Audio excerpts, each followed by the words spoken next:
cutting through the bull. Tonight, the scapegoating of Sarah Palin. Whatever you may have thought about John McCain's running mate, about whether she was qualified, prepared, or experienced enough for the job, try if you can to put all of that aside for just a moment. Because Sarah Palin is who she is. She did not become measurably more intelligent or measurably less intelligent during this campaign. Remember, she was only part of the campaign for a matter of 9 weeks. Sarah Palin is who she is, which is why I find it so stunning that the very people who introduced us to Sarah Palin, who told us she would make a great vice president, have now turned on her with a vengeance.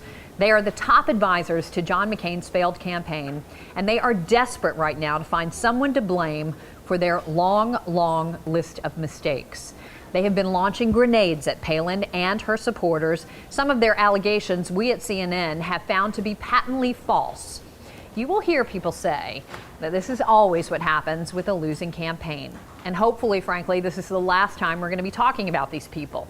But what they have done just in the last few days to save their own skins is worth a final comment. To those top McCain advisors who leaked the little story about seeing Sarah Palin in a towel, to those who called her and her family Wasilla hillbillies while using her to stoke class warfare with red meat speeches and an anti-elitist message, to those who claim she didn't know Africa was a continent, to those McCain aides who say she is the reason they lost this election, can I please remind you of one thing? You picked her.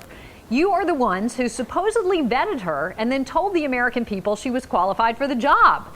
You are the ones who, after meeting her a couple of times, told us she was ready to be just one heartbeat away from the presidency. If even half of what you say now is true, then boy, did you try to sell the American people a bill of goods. If Sarah Palin is the reason some voters chose Barack Obama, that is no one's fault but your own. John McCain, as he so graciously said himself the other night, lost this election. He lost it with your help, your advice, your guidance, and yes, your running mate recommendations. And that is crystal clear to everyone, no matter how hard you try to blame Sarah Palin or anyone else.